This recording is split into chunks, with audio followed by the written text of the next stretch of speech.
Welcome to Boss Radio Live. I'm going to tell you right now, we are having technical difficulties today. Okay, so we're just put that out there right now. So if strange things happen today, I warned you. But what will not be strange and what will be amazing for you guys today is I have an amazing guest. Chris Carr is on the show today. And you're going to learn a little bit more about him in a moment, but it's going to be really good for those of you who are preparing your young people for college, or even if they're already in college. But it's going to be a really good informational show today. So please, if you know somebody in that position, you want to share this episode, share this show with them right now so that they catch it. This is going to be some really good information for you guys, and that's coming right up. It's Boss Radio Live with NJ, your three-dimensional podcast.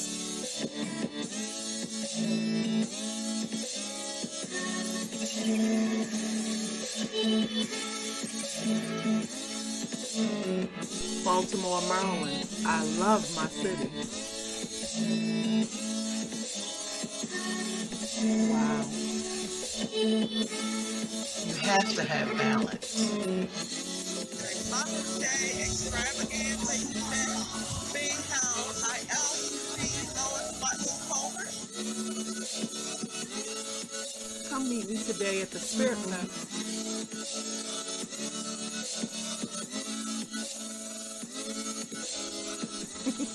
I want to hear what you have to say.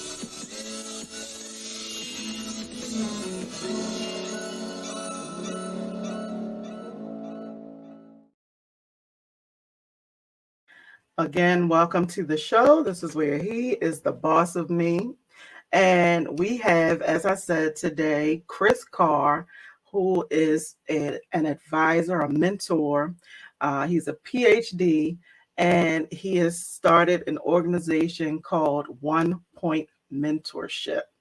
And if you guys have never heard of Chris, I'm just going to give you a little intro for him so you can hear all about the amazing things that he is doing.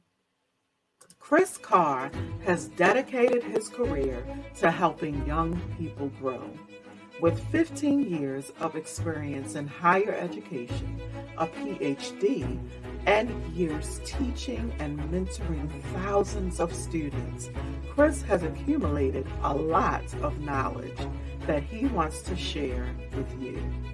Chris has supported a host of students in applying for and winning awards such as the Rhodes, Marshall, and Fulbright scholarships. He understands the undeniable power of mentorship. I was overwhelmed with the amount of options for those one-year fellowships in graduate schools. With Chris's support, I ended up applying to and winning for the Fulbright Research Grant in 2019. And in the following year, when I felt ready for graduate school, I ended up applying to and winning the Marshall Scholarship. And I'm currently a 2021 Marshall Scholar at the University of Oxford. Chris, through his organization, One Point Mentorship, helps students develop a greater vision for their lives, overcome limiting beliefs, and implement and execute success strategies. The tools Chris teaches can last a lifetime and help your student become their best and most authentic selves.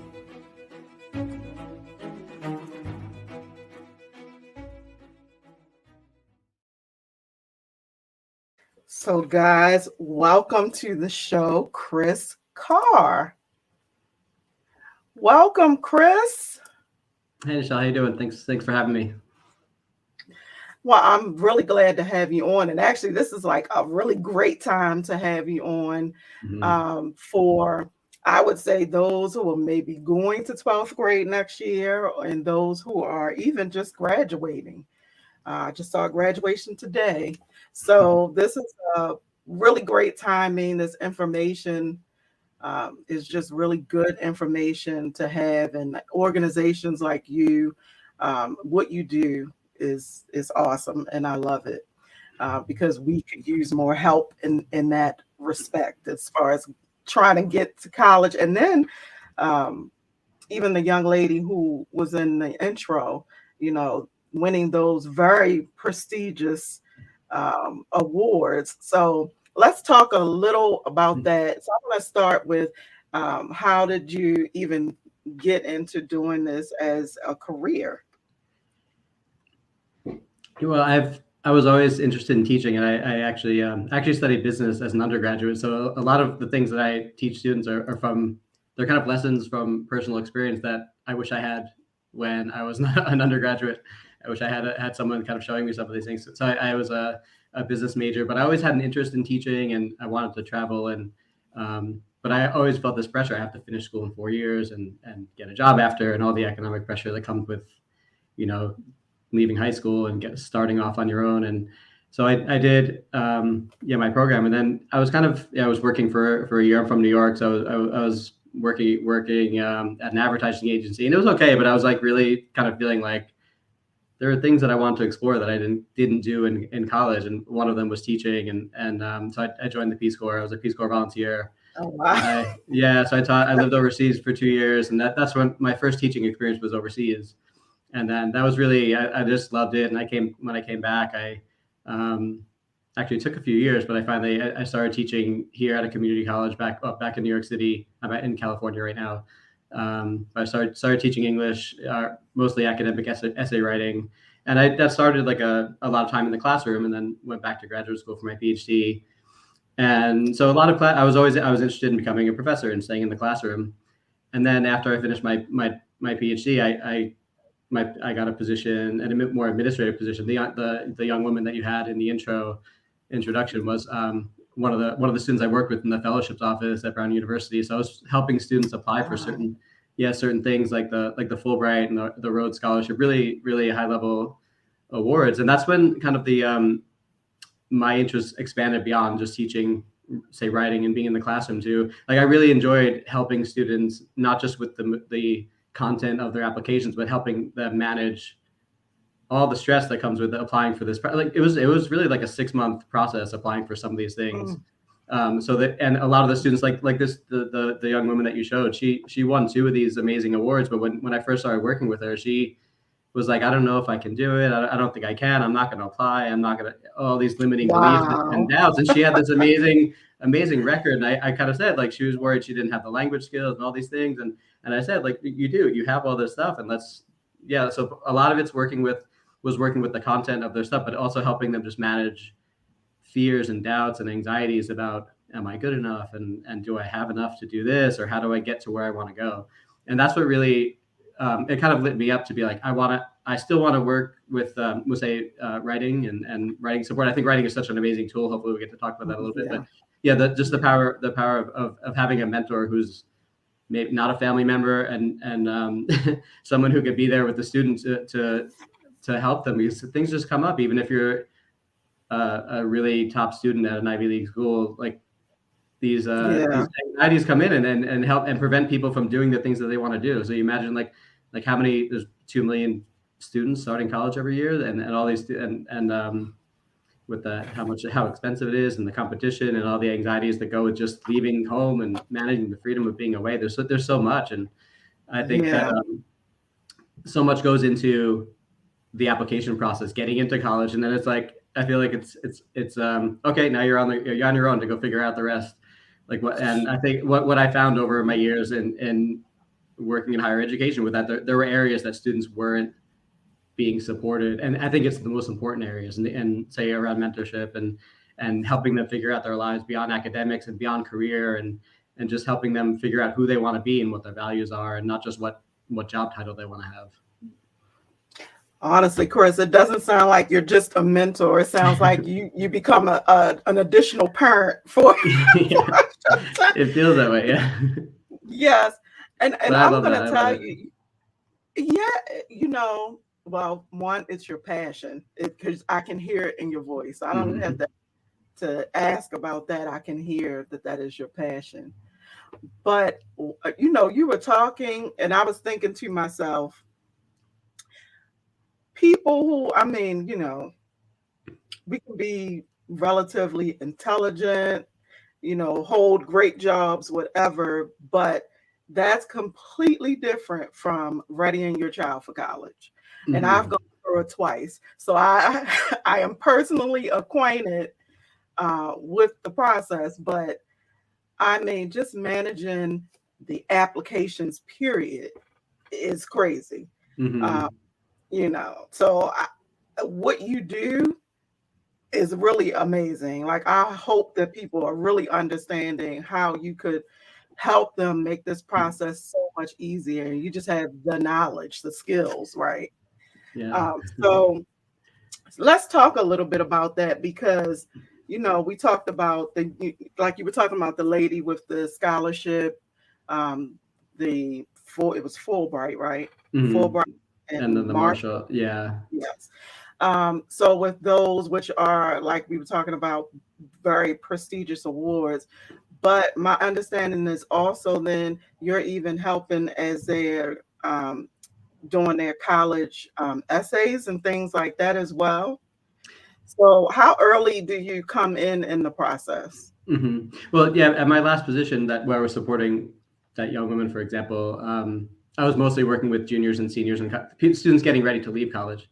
And I thought, like, again, from what I was seeing, where I thought a lot of students weren't really, they're missing something. I think there's a lot of support that they could have, that was really needed earlier on. So that's why I decided to start this venture and shift to supporting students that are leaving high school and getting ready to go into college.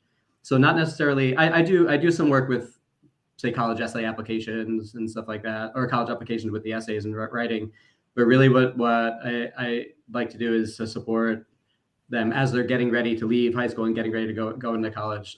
First of all, like up-leveling their writing skills, because there's a gap between what they're expected to do in high school compared to what their college courses are going to ask them to do. And then, but also, so not just academically, but also helping them manage the freedom of being away. Here's some things you need to think about, or here's some things to be aware of. And I think working in the fellowships office is really informing the work that I'm doing here. I'm kind of calling it like almost like a fellowship model of like looking at college as almost like a fellowship application. You don't ever have to apply for those things, but if I ask students to think of it that way, because those applications ask not just for academic things that you want to work on, but activities and personal interests. So it's really a combination of every aspect of the student's life. And I think a lot of times, students will just go along and they're kind of thrust into this situation where there's all this freedom and openness and all these choices and all these things to manage. And then say they get to maybe junior year and they're applying for maybe a job or an internship, and they have no professors to write a recommendation for them because they haven't been connecting and they haven't been developing those connections. So I ask students to, or I kind of have them think of, like, when you go into college, you want to start building an advising team. And I'm one of their mentors, but I ask them to start to it doesn't have to be every single professor, every class that you take, but if you like a class, like, you don't have to go talk to the professor just when you're struggling. Like teaching them how to like learning how to talk to the professors, go to office hours, but developing those connections over time. It's not just one big interaction and then say, get them to write a letter for you or to support you or to maybe ask, if you're interested in the subject, how do you ask people for advice on how to proceed, or maybe do research with a professor that you really like, or just so if you never talk to the person and just show up for the big ask, it's going to be really difficult. But if you're kind of going and showing interest, like, people love to talk about their work. Most 99% of the people, like teachers, they're happy. I remember when I was a teacher, I loved so many times no one would come into office hours, and I loved it when students came in and showed an interest in the class, and like, people are dying to talk about their work. So but it's intimidating to talk to, if you're 18, to maybe talk to a professor who's older and has all this experience, and that's just one example. But just to get students in the mindset of, you're not just going to college to, say, get a job to make a nice salary, which is nice. That's always obviously part of it. We live in material world, so those things has to be consideration. But it's kind of the mindset of, like, you're starting your adult journey, and hopefully it's not just get an education for 4 years and then you stop learning or you stop growing, but just kind of thinking of it as, like, here are the things that I value, and here's the way that I want to live, or the types of things I want to do not just seeking out a specific job or position after college. And because, you know, when you're 20, you obviously you want different things than when you're 30 or 40 or 50. So it's the things that I ask students to start thinking about. I think they're going to be asking these questions of themselves their whole lives. It's not just, let me figure out my life at 20 and then I never think about it again. That's not how things work. Yeah. Especially now, more and more people aren't, you know, staying in the same job for 40 years or a whole career. Like, people are shifting a lot. And Well, definitely. Yeah. And that's so definitely true. Yeah. So just letting the kind of shifting the focus from like the outcome to the process, like the process of learning and growing, and not just growing academically and professionally, but in personal interests and routines and habits and health. And are you sleeping enough? And do you have social things? And do you have activities? And it's a lot to do. It's a lot, especially if you've never been away from home for the first time. It can be overwhelming for a lot of students. So just to get them to think about these broader, personal growth questions, and not just I'm here to get a concrete thing out of college, which is part of it. Again, it's not to ignore those things. I really like what you're saying, because even though, you know, I talked to you, I looked at like your website, your LinkedIn, and all of that, but listening to you say it, I mean, honestly, what I'm hearing is that you're helping people maximize on the college experience. And so, you know, that's a very unique perspective, because you've kind of been on the inside, and now you have that perspective to share with them. And just hearing you say, like, I mean, you know, just my daughter, for instance, she is getting ready to go into her sophomore year. And, you know, she's kind of shy or whatever. So I feel like she's fearful, like you were talking about, to even go and approach the professors when she's having trouble. And I'm kind of in the background going, no, you got to go. No, they want you to ask questions. So kind of like what you were saying, but just to hear somebody who was dealing with that say it, you know, that's amazing that you were in that position and you want the students to come. So students, I hope you guys are listening. Yeah. I hope you guys are listening. Yeah. Because and I know that's great. Oh, sorry. Yeah. And I know that a lot of that's also from my own, like, I was that quiet, more like on the shy end and afraid to ask questions, or like, oh, I can't approach this person, or so a lot of that is not just from my professional experience, but as a student way back when I was in college, like, oh, like, yeah, like that would have been, there were things that I probably needed to do and would have helped me in certain ways that I wasn't doing. And a lot of it is around just having anxiety and things like that. And I think these days, I just keep reading all these articles about how anxiety in teens is through the roof, especially with, you know, kind of like social media and having smartphones and just living in it's a completely different world now. There's a lot of that, I think, and I think it's also, we have in our society, like, I think it's like the strange thing where, and maybe it's getting a little bit better, but the strange thing where it's like not, you're not allowed to ask for, or you're not supposed to ask for help. There's like kind of like a badge of honor for, like, let me just do it all by myself. And especially when you're just starting out. But if you think of people that are professionals, I always think of, say, like, athletes have so many different coaches. They have their sport coach and their nutrition and their fitness and their agents and their lawyers and all these things, all these people helping them so they can spend their time doing what they do. But when we're just starting out, we feel like we have to do everything by ourselves. So I think not waiting to get coaching or getting support, like starting out, getting that support when you're younger, so you can build the not just the academic skills for college students, but leadership skills and learning about what do you really care about. There's so many voices, I think, infiltrating students' lives, young people, like parents and family, and what they're seeing from their friends. And really, people lose their own. I did, yeah, for sure. Like, that people can easily lose what they really care about for themselves because they do what they think they should be doing instead of what they really want to do. Wow. Well, that's a great point as well, because, you know, you're dealing with that even as you're going into school, because people have like suggestions. They want to give you suggestions. But honestly, students ought to feel safe and encouraged to pursue and look into different avenues to see what they really want to do, and Mhm. to find their passion, like you have found yours. So, that's amazing that you kind of help them with that. And also really, Chris, that could be the difference between, you just graduating, but instead graduating, going into maybe a great internship or a great new job, or um, studying abroad, or all of the things. Mhm. Those are great, like, college experiences. It and not even if you can do them, you should be taking Mhm. advantage of them, Yeah, yeah. um, because I think it makes you more well-rounded. So, and do you help, and just since I mentioned it, do you help people with that when they're, looking at studying abroad and things like that as well? Yeah, that's one thing I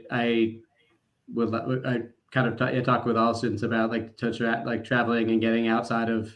I mean, even just going to college and being on a campus, getting away from home is, I think there's a lot of talk these days about what's the value of a college education, because there are ways, especially with the internet, to make money without going to college, and that's Mhm. fine too. I think all the choices are great. Like, I think it matters what everyone has, their own thing. Do what's best for you, and that's a really good. It's really good to have these other opportunities as all this technology grows and grows. But I think True. there's still so much value in being on a campus and being exposed to all these students from different states and other countries, and hearing different people's ideas and backgrounds, and I never would have gone overseas if I hadn't been. I got, like, the idea for joining the Peace Corps. I was I had one of my housemates had a brochure lying around for it. This is when there's no Wow. internet, and it was like like 19. I graduated in 1998, so, like, there's no different planet back then. But, like, Don't tell your age, yeah, Chris. yeah, that's right.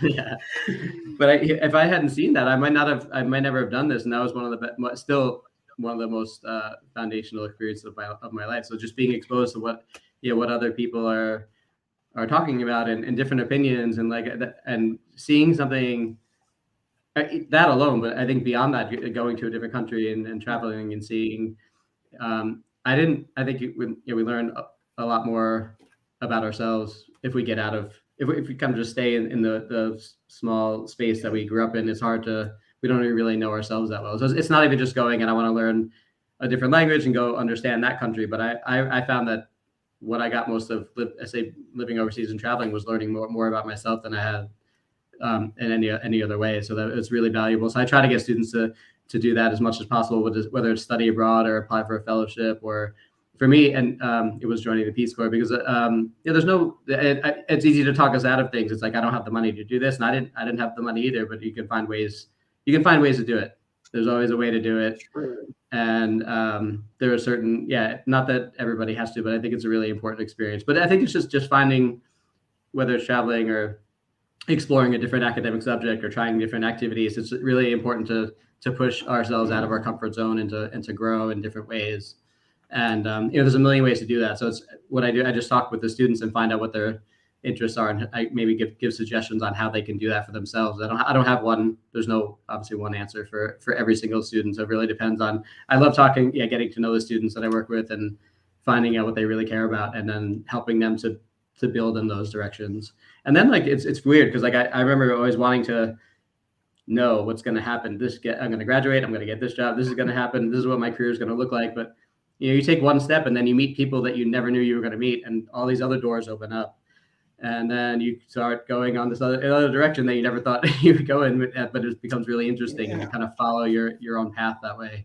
So it's really, really important to seek out those growth-giving opportunities, and pushing oneself to learn different things, and to be really curious, and to ask questions. And it's really an exciting time. It's really an exciting time for students to pursue all these different options. And I just want to help as many students as possible to not talk themselves out of doing things that they really want to do, and to help them find their own path, and to develop their own ways of doing things.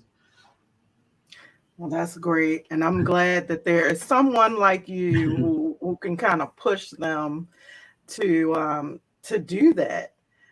So I wanna, because we're gonna wind down, but Oh, I know it's fast. that's quick. This Yeah. half an hour like comes up on you really, really fast. Mhm. But one of the things that I really wanted you to do is from the aspect of the parents who are dealing with these, high school seniors, college age children. Um, what are three things? Don't ask me why I say three. Number three. It's Three always three. things that you really, really think are important takeaways for them today. Yeah, there's only three. Let's see. I think I think the first. Yeah, well, I think one thing is definitely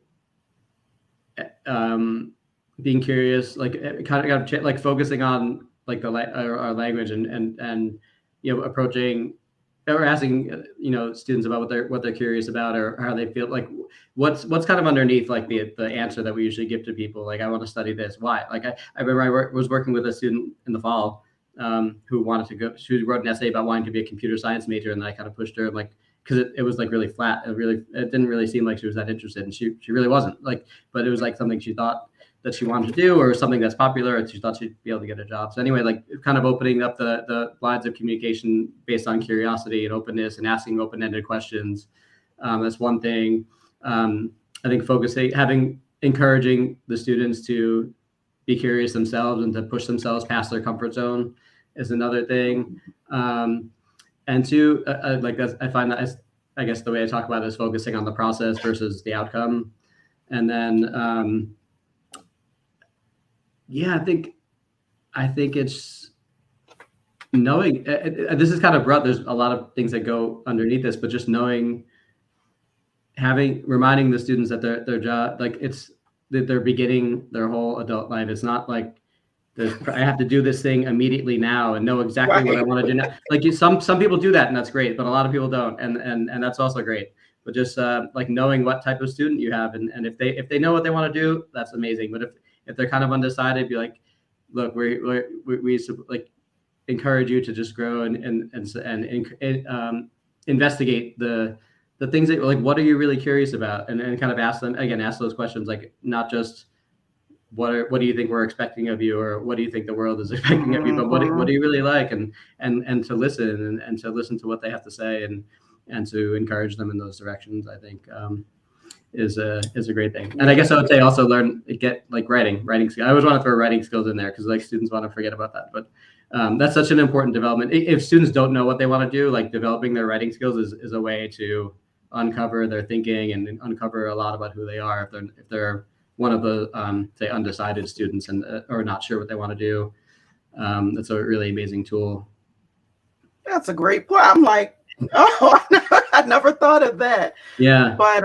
But writing skills are so important because yes, we have, if you're in school, yes, you really need to be able to wow them, like with your college essays and things like that. But like even past that, even your assignments, like when you're in school, you really need to be able to develop your writing skills and enhance that as you go about. And it's needed for jobs. Like if you run a business, like it's so many areas where you need to be well spoken and you need to write well. Yeah, and the right communication skills. That's true. Yeah, and it's those communication skills, but it's beyond that. On a deeper level, it's just learning how to writing helps you learn. It helps you to learn how to ask better and deeper questions, how to like investigate things from different angles, how to really like not just give like surface level answers, really get to like what's underneath whatever the subject is. It's really important, but I think it's challenging because everything is so in our current age, like everything is so like now, like I want it now, and this app for this, and everything speed up. I want things done now. And writing is like that doesn't work that way. Like it's still like you have to put in the time and like do multiple drafts. So like some of these students will just like, and I definitely did this a few times. Like you write the paper the night before, and you might get an okay grade, but I think it's less focusing on the grade and the outcome versus like getting into the process And over time, it's more challenging, but over time, you'll see the results. You might maybe not see the result that week, but over the 4 years of college and into the early career, like I think it just, you see the results later on. It's something that pays more and more over time. And I think that's like, our society is like, give me everything now. Like, I want things now. So that's like, it's kind of like, trying to get away from that mindset and teaching students to like lean into the process and just trust and just put in the work and keep taking the steps. And that it might not feel like you're getting anywhere, but you definitely are. My husband calls it the microwave age. Yeah, like, we don't even take the time to use the stove anymore. We just want to throw everything in the microwave. Yeah, I know, it's true. Yeah. So I certainly understand that. And also what I think you said was really important.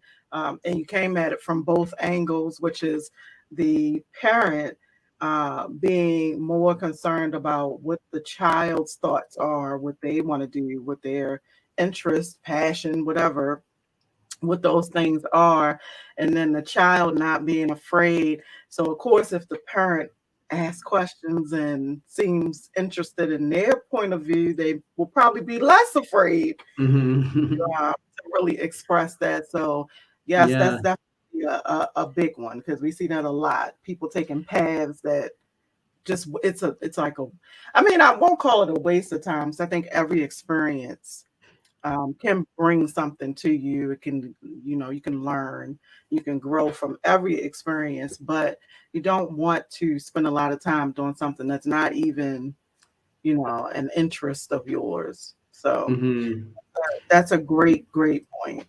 Yeah, and I think that goes along with like kind of like attuning to what you really like, your kind of gut feeling or your intuition. Like if you're trying something and you want to make something work, where is that coming from? Is that coming from like your mind, or like someone else is trying to tell you should be doing this thing, or like, is this really good for me? Is this really something I love to do?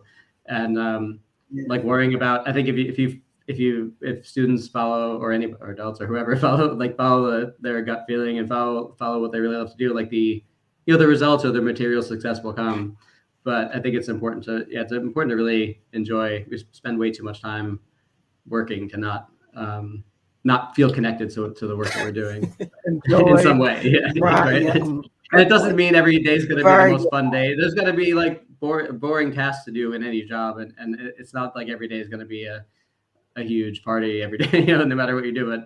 But just overall, like being on a path where like this is fulfilling to me in important ways that I think it's just important to get young people to be connected to that idea and to develop that for themselves.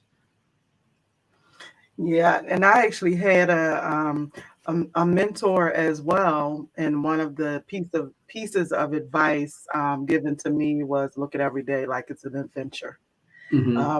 That has stuck with me, for years, and that's how I try to tackle every day. So yeah, that's a great mindset. That's a great mindset to have. Yeah. Well, thank you, Chris. This has been great. Thank you for leaving my audience with some great nuggets. So I hope, young people, whoever caught this, was listening, and definitely parents, because I think everything that Chris left us with today was just really, really important. So I appreciate you being on. Thank you, Chris. Yeah, thank you for having me. I love this. It's great. Awesome.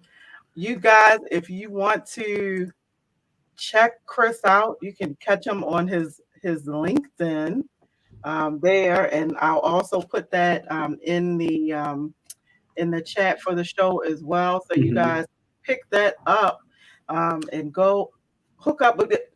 Good question. Now that I'm even mentioning that, because we're on two different sides of the